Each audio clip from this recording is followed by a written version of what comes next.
Assalamualaikum. My name is Umesha Pervez, and here I am introducing myself on the platform of Telemeds Education. So, as we covered the parasympathetic portion and introductory portion of autonomic nervous system, so here I am going to discuss about the cholinergic antagonists. So, let's start. So okay guys, next topic is cholinergic antagonist. हम जो है ये parasympathetic system का last portion है, उसके बाद sympathetic system start होगा. जो इसके प्रीवियस हैं एगनिस्ट और इंट्रोडक्टरी, वो वीडियोस के लिंक इस वीडियो के साथ अटैच कर दिए जाएंगे. आपको कोई भी प्रॉब्लम हो आप वहाँ से जाके कंसल्ट कर सकते हो regarding basics of sympathetic parasympathetic system. Okay जी, so let's start with cholinergic antagonist. अब इसमें सबसे पहले है क्लासिफिकेशन. क्लासिफिकेशन तो भैया आपने छोड़नी ही नहीं है ना, वो तो मस्ट करनी होती है. क्यों करनी होती है? आपको ड्रग्स के नाम याद हो जाएं और इसके अलावा ये है कि आपको मैकेनिज़्म ऑफ एक्शन का थोड़ा आइडिया हो जाए.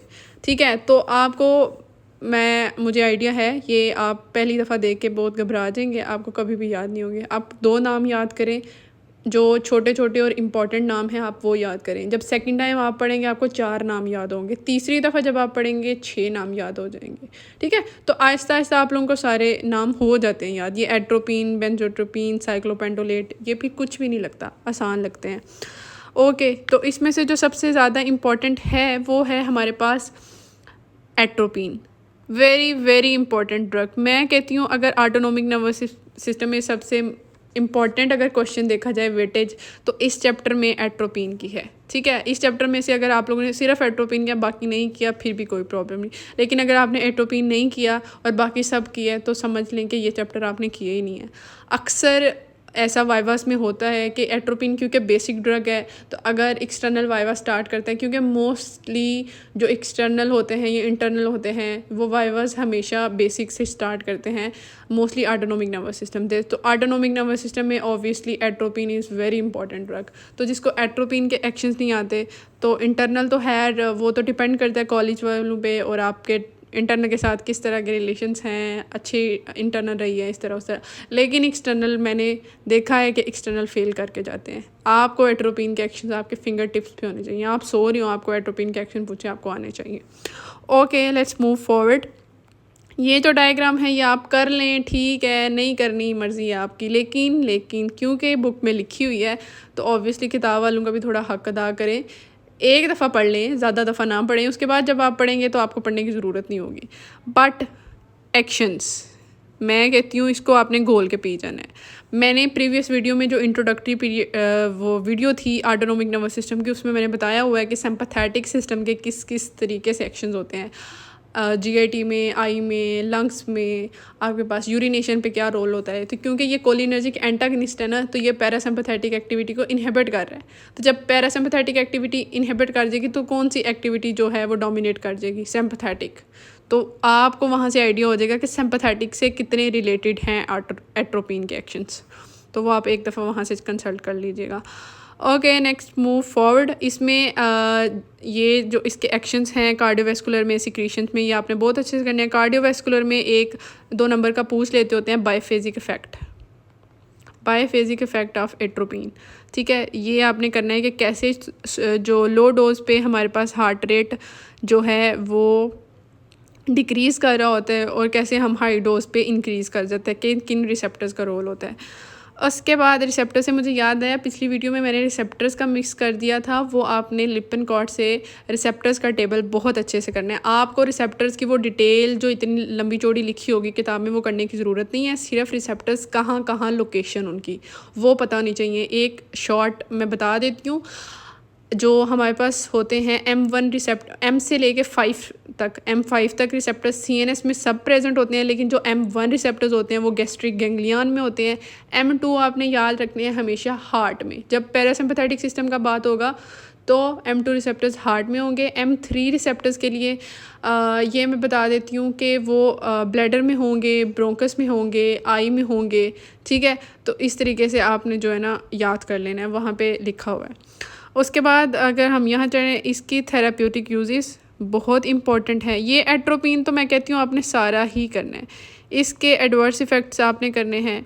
इसके एडवर्स इफ़ेक्ट्स भी करने हैं। एडवर्स इफ़ेक्ट्स इसके यही हैं कि जो सिंपैथेटिक एक्टिविटी के जो मैं फर्स्ट वीडियो में बताए हैं उनके एक्शन वो सारे इसके एडवर्स इफ़ेक्ट्स होंगे, ठीक है। क्योंकि जीआईटी की मोटेलिटी डिक्रीज़ कर रही होगी तो कॉन्स्टिपेशन होगी, ठीक है। सिक्रीशंस नहीं होंगी, सलाइवेशन नहीं होगी, क्योंकि ये उसका एक्शन होता है पैरासिम्पैथेटिक एक्टिविटी का, तो माउथ ड्राई हो जाएगा। तो आपको पढ़ेंगे तो आपको समझ आ जाएगी। अब मोस्टली यहाँ पे मैं एक चीज़ हाईलाइट करना चाहती हूँ कि जो एट्रोपिन है और पाइलोकार्पिन, जो प्रीवियस सेकंड लेक्चर है आपका कोलिनर्जिक एगनिस्ट पे गाइडलाइन का, उसमें मैंने बताया है कि पाइलोकार्पिन का कि बहुत इंपॉर्टेंट ड्रग है। आपको ये दोनों ड्रग्स पैरासिम्पैथेटिक सिस्टम में से अगर नहीं आती तो आपको पैरासिम्पैथेटिक सिस्टम नहीं आता, बेसिक्स हैं। और मोस्टली स्टूडेंट्स जो हैं पाइलोकार्पिन को एट्रोपिन के साथ कंफ्यूज करते हैं। अक्सर सिनेरियो में आ जाता है क्वेश्चन कि वो उन्होंने बेसिक पूछा होता है ज़ीरोस्टोमिया और सजॉगन सिंड्रोम की सिनेरियो दिया होता है कि ज़ीरोस्टोमिया क्या होता है, जिसमें सलाइवेशन डिक्रीज़ हो रही होती है, और हमारे पास सजॉगन सिंड्रोम क्या हो रहा है जिसमें लेक ऑफ टीयर्स और ड्राई माउथ हो रहा होता है। तो उसका सिनेरियो दे के वो पूछते हैं कि कौन सी ड्रग ऑफ चॉइस क्या होगी, तो हम कंफ्यूज हो जाते हैं एट्रोपिन में और पाइलोकार्पिन में। एट्रोपिन हमारे दिमाग में इसलिए आती है क्योंकि जो सारे फीचर्स लिखे होते हैं वो एट्रोपिन वाले होते हैं, क्योंकि ऑब्वियसली ड्राई माउथ हो रहा होता है ना एट्रोपिन में, तो वो लिखा होता है, ठीक है। लेकिन हम ये नहीं देख रहे कि वो चॉइस ड्रग ऑफ चॉइस पूछ रहे हैं कि हमने उन सारे एक्शंस को इनहिबिट करके, अगर ड्राई माउथ है तो सिक्रीशंस इंक्रीज़ करानी है, सलाइवेशन इंक्रीज़ करानी है, तो वहाँ पे हम पाइलोकार्पिन देंगे। So hope you got this. Next चलें, स्कोपोलामीन इंपॉर्टेंट है हमारे पास, मोशन सिकनेस में देते हैं, और एक MCQs आता होता है स्कोपोलामीन का, यूनिवर्सिटी MCQs है कि it basically versions the acute angle glaucoma, ठीक है। अब ये MCQs होता है। उसके बाद है कि इप्राटोपियम टाइटोपियम, ये आप जो हैं रेस्पिरेटरी सिस्टम में भी करेंगे, ये आपको पता होना चाहिए कहाँ कहाँ हम दे सकते हैं। इसके लिए आप ये टेबल कर लें तो इट्स फेयर इनफ। उसके बाद जो गैंग्लियनिक ब्लॉकर्स हैं, गैंग्लियनिक ब्लॉकर्स को करने के लिए आप आई डू प्रेफर के चैप्टर है आपके पास, ये निकोटीन रीड कर लीजिएगा, करना हुआ तो ठीक है, एक दफ़ा कर लीजिएगा, बुक पे लिखा है तो अब करना बनता है। बाकी गैंग्लियन ब्लॉकर्स जो हैं या आगे न्यूरोमस्कुलर ब्लॉकेट्स जो आएंगे वो आई डू प्रेफर के, ये न्यूरोमस्कुलर ब्लॉकिंग एजेंट्स, ये काफ़ी डिटेल्ड में लिखा हुआ है, अच्छा लिखा हुआ है। अगर आप यहाँ से करना चाहते हैं तो वेल एंड गुड, नहीं तो जो मैंने आपको बताया था पहले लेक्चर में स्टार्ट में कि स्केलेटल मसल रिलैक्सेंट वाला चैप्टर होता है जिसमें से एक MCQs आता है इसके साथ पेयर में, उसमें ये है क्वेश्चन CNS के पोर्शन में है, वहाँ से भी आप ये चैप्टर कर सकते हैं। ये सक्सिनाइलकोलिन का है कॉन्सेप्ट, लो डोजेज, ये वेरी वेरी इंपॉर्टेंट है, ये बहुत इंपॉर्टेंट है। अगर तो कोई लिपिनकॉर्ड से ये चैप्टर कर रहा है तो ये आप यहीं से कर सकते हैं, अगर आप लिपिनकॉर्ड से नहीं कर रहे तो ये वाला टॉपिक करने के लिए आपको कैडजिंग करने की ज़रूरत होगी। ओके, नेक्स्ट मूव करें तो ये जी हाँ जी डीपोलराइजेशन है सक्सिनाइलकोलिन, ये करना है, ये वेरी वेरी इंपॉर्टेंट है, और ये प्रॉफ में UQ भी आता होता है, ये आप चाहें तो कैडजिंग से भी कर सकते हैं। इसके इफ़ेक्ट्स हैं तो this is all about cholinergic antagonist. अब कुछ टेबल्स मैंने ऐड किए हैं जो कि आप कैडजिंग से देख सकते हैं। ये क्लासिफिकेशन का टेबल है, आप यहाँ से करना चाहें वहाँ से करना चाहें, it's all up to you. ये मस्करेनिक ब्लॉकिंग ड्रग्स के एक्शंस हैं, ये जब आप फर्स्ट इंट्रोडक्टरी वीडियो देखेंगे तो आपको आइडिया हो जाएगा, फिर आपको एक दफ़ा यहाँ से पढ़ेंगे तो आपको हो जाएगा आइडिया। ये समराइज्ड फॉर्म में है, ये उनके लिए जो लिपिनकॉर्ड फॉलो कर रहे हैं और उनकी तसल्ली नहीं है तो वो कैडजिंग पढ़ सकते हैं, नहीं भी पढ़ते तो आपको कोई मसला नहीं होगा। ये गैंग्लियनिक ब्लॉकिंग एजेंट्स हैं, उनके एक्शंस हैं। Okay, this is all for today, so hope you all get this. और अगर किसी को कोई भी कन्फ्यूजन है तो आप पूछ सकते हैं, I will try to assist you in that, inshallah. Thank you, Jazakallah.